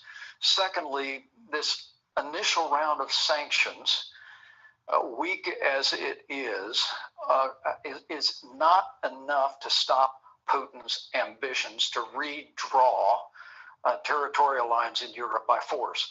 What we ought to do is we ought to sanction every financial institution in Russia until the Russian military fully withdraws from Ukraine. Remember, our economy is roughly 15 times larger than Russia's economy. We're the most powerful economy in the history of the world. And to impose sanctions on financial institutions, to cut them out of the monetary system where the American dollar is used, is literally to cut them out of commerce around the world. And so I believe we ought to be putting strong economic sanctions. We ought to be arming Ukraine in a very real sense. And lastly, we ought to be moving resources through NATO to our NATO allies in the region, because my concern, as Putin moves across the landscape in Ukraine with ambitions that I think go well beyond these so-called separatist areas, that it likely won't stop there. You think they want the whole country? Well, look, in our first year, the Baltic states in play, because in our first year in office, Russia was amassing troops along the border of Eastern Europe in what was to be the largest military exercise since the end of the Cold War. So our administration sent me to Estonia, and I met with the leaders of Estonia and Latvia and Lithuania just to fly the flag with our NATO allies and make sure Russia knew that we intend to keep our commitments to our common defense. A few months later, I traveled to Montenegro, where Russian agents had attempted to assassinate a head of state and had involved themselves in trying to manipulate Montenegro as they were moving toward joining NATO. So the reality is that we ought to be arming Ukraine, making sure that they can defend themselves. We ought to be bringing economic pressure on Russia through the strength of our economy and sanctions. But beyond all of that, we also ought to be shoring up our commitment to provide for the common defense to all of our NATO allies in and around the region. Do you have any doubt Taiwan is next and that China will go after their territorial ambitions? Sean, I was just on the Korean Peninsula and heard that just in recent weeks, China had sent the second largest aerial armada across the Taiwan Straits than ever before. And the largest was just a few months earlier. The reality is China is continuing to act in a menacing and a threatening way toward Taiwan. North Korea actually fired 7 missiles during the month of January alone. So again, I say what I said at the beginning. Weakness arouses evil. And whether it be North Korea back to firing missiles, whether it be the military provocations of China in the Taiwan Straits or the South China Sea, whether it be the Russian military now moving across the border, moving into Ukraine, we're learning once again the lesson of history that the free world is secure when America is strong, and the world understands that we are willing to use that strength to defend our interests around the world.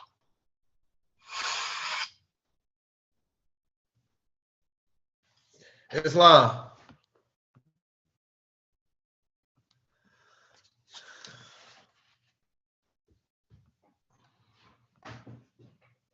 Islam, more.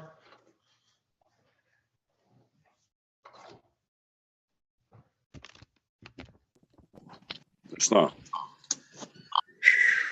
Fire.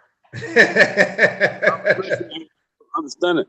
Hey, listen, I was trying to, let you know, my wife, she just talked to me. I had to go in the house. But. No problem. Like I said, man, I appreciate you tapping in, man. That's 1,000%. You running a meeting tonight? I can't hear you. Are you running a meeting tonight? Yeah. Yep. I'm finna go. We finna take a break in just a moment. I'm gonna get myself together and we on at 7:30. We were trying to do the study group. I say, Mexican Bay, she got her own ways, man. I've been working with the sister, but my thing is that we've been working with the Proctor, we've been working with Sister Nellie Bay, and we were trying to work with you, man, because she knew you was young, and she knew that we can work together. My children, my wife, we younger Moors, man. We ain't with that old stuff, man. And we on another.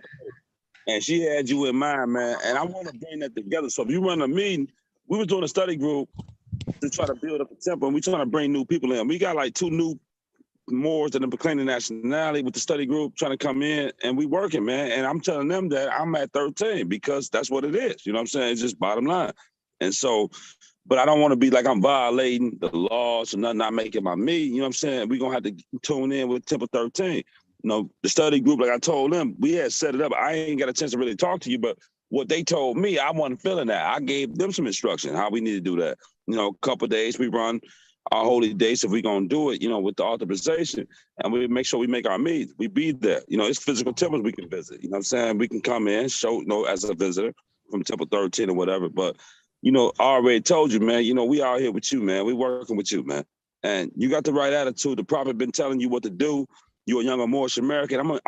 I'm 4 years older than you, man. That ain't that much, but I'm encouraging you, man, because I believe in you. My children are younger than you, so they're going to look up to you. When I'm teaching over here, they'll see it through me, through you, and whoever else in the middle. And that give them something to look at. So that's what we're all about. We've been getting a lot of people tap in.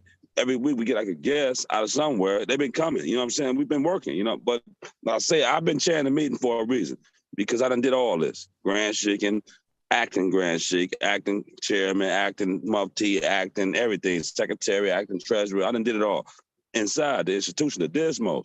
And so by me being committed, I live this life, man. I don't want to hear nobody talking that talk. Talk that talk.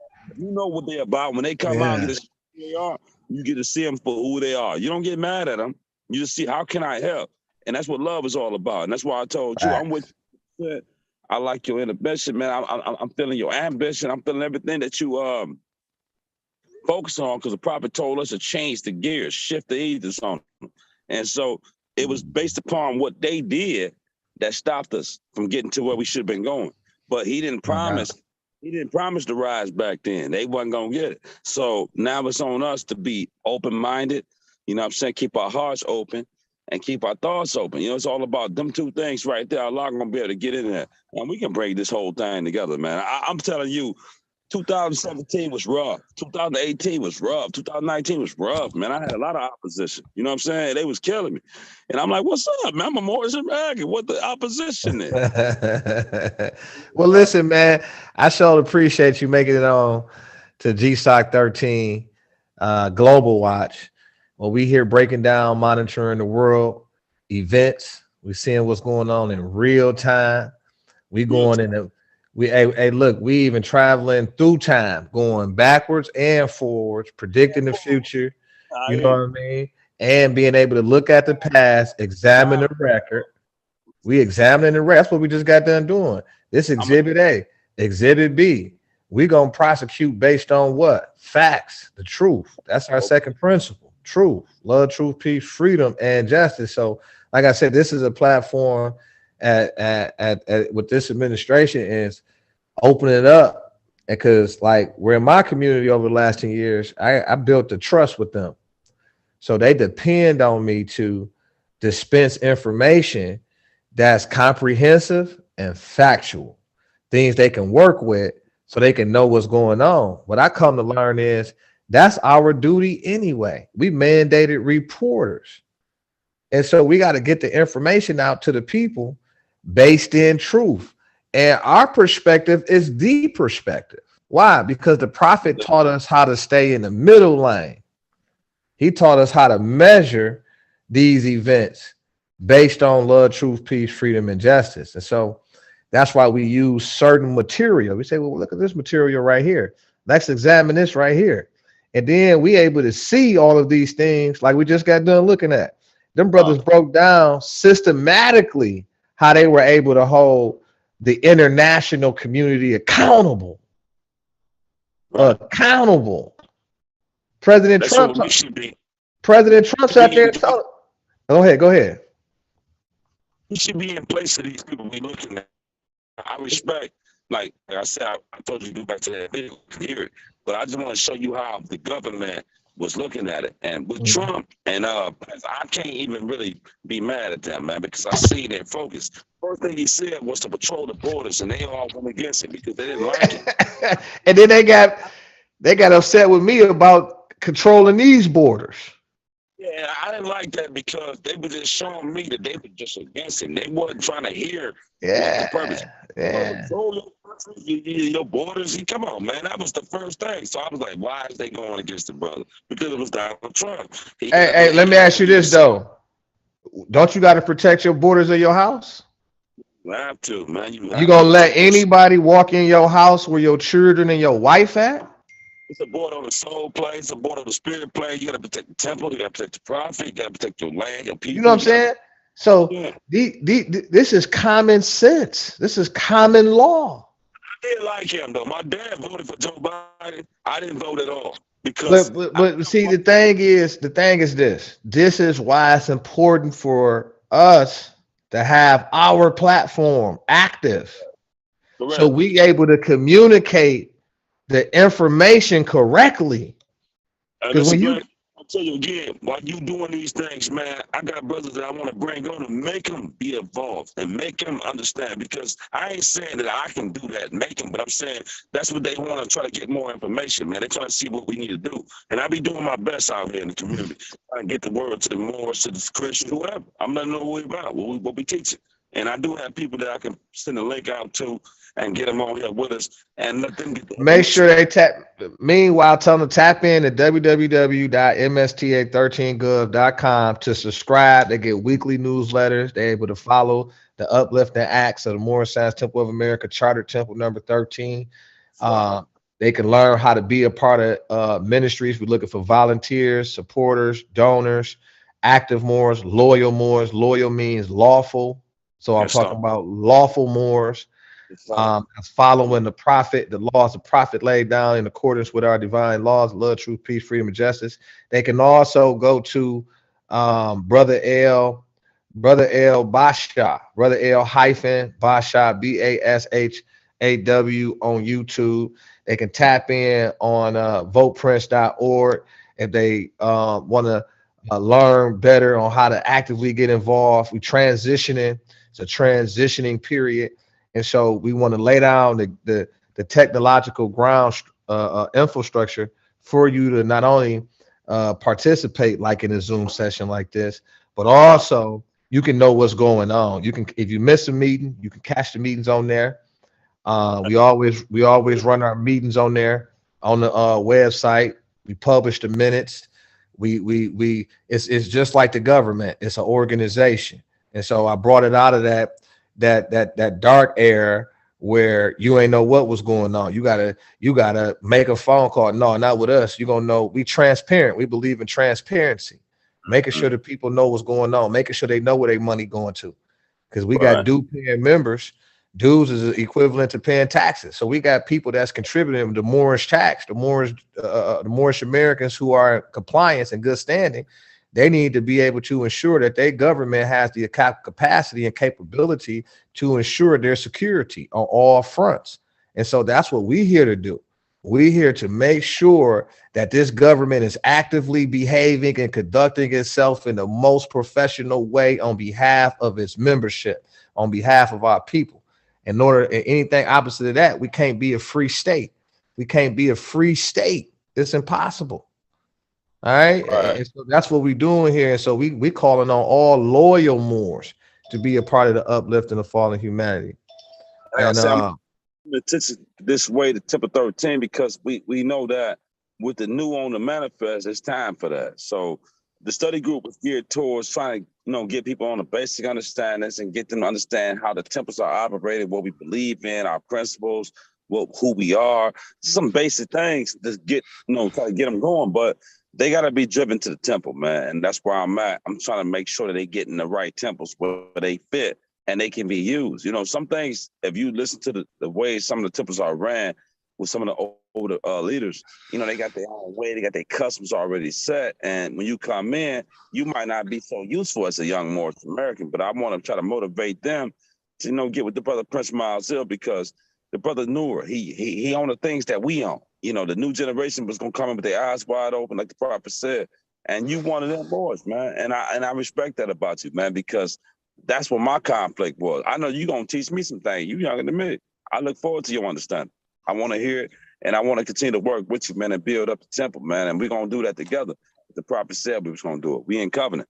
We owe our allegiance to the prophet, man. The prophet saved us, and so now it's on us to save the nation the best way we can. And you got the right information on the forefront, and your mission is very, very clear, man. I'm with you 100%, like I told you. So I respect that about you. And I appreciate that, man. All praise is due to Allah, and I appreciate that. It's gratitude sent to you and your family. And I already told you, man, I appreciate the work that y'all doing within the community, within your household. We've been working with Temple 13 now for like almost a year and a half, really, with the mother Cook Bay out there, Sister Nani Bay out there. You know what I'm saying? She's been trying to get us to come out there and help out because she knew that, out here, there'll be a lot of things going on. Sometimes people don't see it, and she was seeing something. And she said, you and Brother Miles Hill need to get together. She said that a long time ago, man. I was trying to find a way to get to you, what I'm saying? But it all happened. Listen, my philosophy, and you can ask anybody, I always say this. If they follow in Noble Drew Ali, the holy and divine prophet and founder of the Moorish Science Temple of America, 1913 AD, it is guaranteed that we're going to meet along the road. Can't miss. You can't miss. It's going to be guaranteed we're going to meet along the road. And this is, I promise you, this is continue to be a fact. If people don't, I'm the Grand Sheikh of freedom. I mean, I've been doing this before I was duly elected as the Grand Sheikh of Temple 13. And so that's how I got ascended to the throne, was because of the work that was done mitigating 10 years of crises, going into hostile communities and reorganizing those communities, what I call the Brother El Renaissance, when I introduced love, truth, peace, freedom, and justice to each part of the body of the community, whether it's politics and all the 3 branches of government, whether it's community and the 3 branches of government with the family to households, which deals with mother, father, child. We were there. We were there. And so, and this was in times of crisis, and this was selfless acts. This one got nothing to do with no egos. Well, my mentality was simple. I got to create I'm what they call an innovator. I got to create an environment that's conducive for my sons and children and the rest of the children of the community. Because it's impossible for me to understand that my son was going to be all right, but the neighbor's son wasn't all right. I didn't understand that science. And so what I did was activated my kingship ability, and I pulled together my resources, and I invested into the community, and I followed the money. I followed the investment. I ensured it with my activities. So I had to study first before I was even able to even generate this level of consciousness. I first had to go through something, what they call being baptized. And what was the water that baptized me was law and order. When I found myself in the middle of a courtroom and having to demonstrate who I am and act on what I know, and that wasn't enough.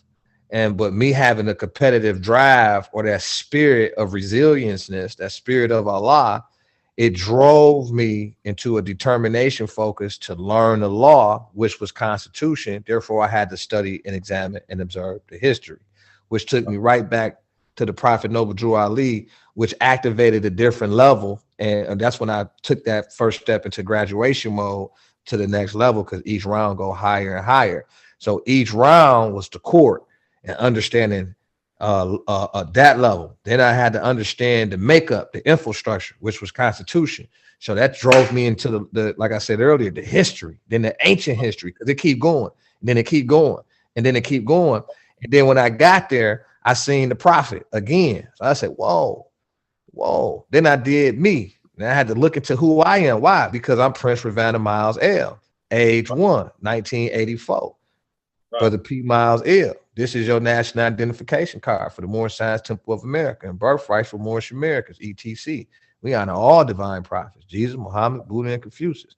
May the blessing of the God of our Father Allah be upon you that carry this card. I do hereby declare that you are a Muslim under the divine laws of the Holy Quran of Mecca. Love, truth, peace, freedom, and justice. So I had to go in, use my skills that I developed in college, and they taught you how to study. Then I had to come out here and learn how to study at law, because that was a different language. The whole time I'm doing the exercise of my brain. So this building and expanding my brain's capacity to generate a different level of thinking processes. That went into the law of health, which only expanded my brain capacity and advance each part of my body to withstand and withhold and then regurgitate that level of energy that I need to redeem my community. And so I had to, it was a trifold exercise dealing with spirit, mind, body, in order to, because you got to be physically fit no matter what you're doing. And so what that did for me, I was able to think in what? I was able to think in clarity, because I was electrifying my body and be bonding with who? With nature. Soon as I started practicing that whole, I said, wait a minute. Then I start invoking. Then I start calling upon Allah. And these things start to manifest on a different level. Then they sent me to a different level of consciousness. They said, go to the children, go to the babies, go gather the babies up. Then after you know, I'm grabbing the children up. And then I'm introducing them into more science through the sports. They thought they was coming to play basketball. They ended up learning how to be kings and queens. They was in the kingship leadership program. They had no idea. Then when the people caught on, they started going crazy. Before they caught on, I had grabbed them too. I had put them back to work, gave them on-the-job training, youth employment, hired their children, Then I had a program set up so where the brothers and sisters coming home from the penitentiary, they had an opportunity to get the on-the-job training, get some money on their feet, get access to additional resources, whether it was housing, transportation, food, temple, etc. They was able to get access to these resources. This before I became the duly elected Grand Sheik of Temple number 13. These are the programs and administrations and ministries that I was trying to forge here. Why? Because it comes from here. Where do you think I got it from? The prophet put me on this. He just had to send me through a quick process with seven phases so I can, and this was fast. Imagine people go and study for hundreds of thousands of years if necessary. This was done in a package of 7 years. I had to extend the time. I learned how to create more time. Why? Time never was man was not. And so I had to be able to grasp the Gnostic, because you got to have the light before you can what? Reveal the light. It all makes sense. It all falls in proper perspective. I say, whoa. And you know what happens when it all lines up? All praises to Allah. That's what happens. You understand that you a servant and that you don't have to worry no more. You understand that your power is to do good. You understand your purpose. You found your ka, your chi, and you learned how to harness it to manifest new realities. That's why the prophet said, raise your thoughts to infinite wisdom. You know, so we don't go low when the pressure, we go higher and higher and higher. We're dealing with a different truth, right? We're dealing with a truth that we can prove in court to be factual, because it's about what you can prove in court. That's what I learned, right? So that's called truth in more science, right? And then so what I did was stop hating, and then learn to what? And learn to love. And when I learned to love, I realized that we've been sold out. You mean to tell me I had to go around my elbow to get to my thumb? You mean to tell me I had to go on? And the prophet, he been right there with me the whole time. He be cracking up at me. I look up and he just sitting there looking at me the same look, like, you tired of going through that yet? I say, whoa, you going around in circles. You tired of being that guinea pig yet? Is you listening yet? And I'm like, oh, he right. Right. And so I don't go around the prophet. I take the prophet right with me straight to him. Look, man, Islam. Why? I'm dealing with the estate.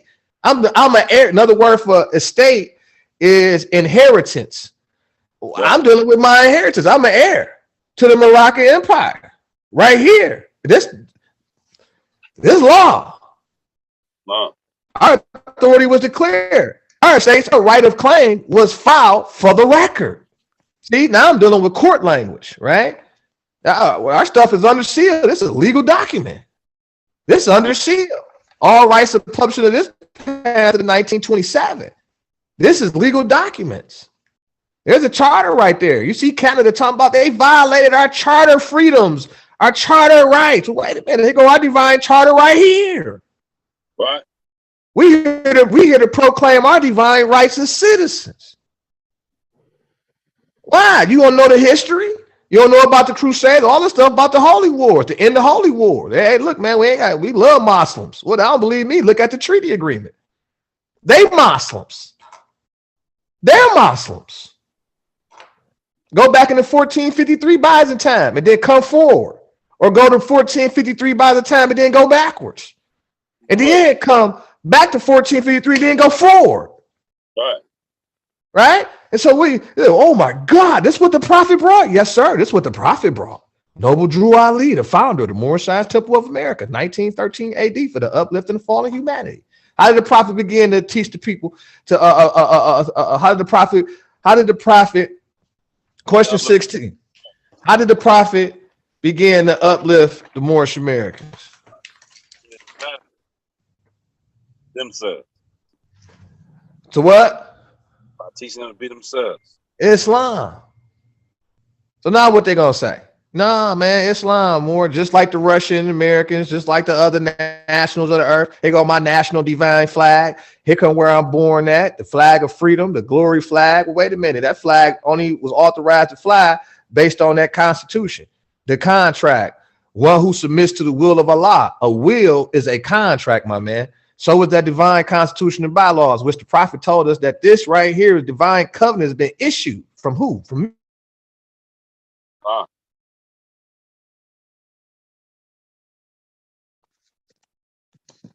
I think you muted.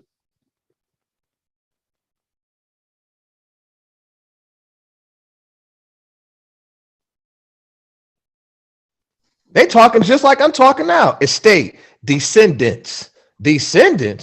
Well, the Moorish Americans are descendants of the ancient Moabites who inhabited the northwest and southwestern shores of Africa. This is the era of activation. Long story short. Islam. Yeah. But look, man, I so appreciate it. I do got to make a quick run. I got to take my son to his event, and then I got to get back here so I can get back live and have another episode here. So we'll tap right back in at 7:30 sharp. I'll send you a link if you Moors want to join the science for this evening. We'll be going right back in straight out of the Holy Koran, Circle 7, and putting the demonstration down on the upliftment of fallen humanity and what we need to be doing in these times of uncertainty. But if you're dealing with the prophet and you following Allah, then victory is sure. You're on the path of certainty. And at this point in time, things are rotating back in our hands, and we need to be prepared and organized to move forward to preserve peace. We have a serious interest in what's happening around the world, and we need to be able to organize and strengthen ourselves to prepare and embrace for what's coming straight for us. So I'll talk to you more in a minute, man. Islam. I say, give me that link and I can try to share it to the brothers and sisters that I be working with, try to make sure they tap in tonight on the Holy Day. All is well. Islam. I'm gonna say peace and love.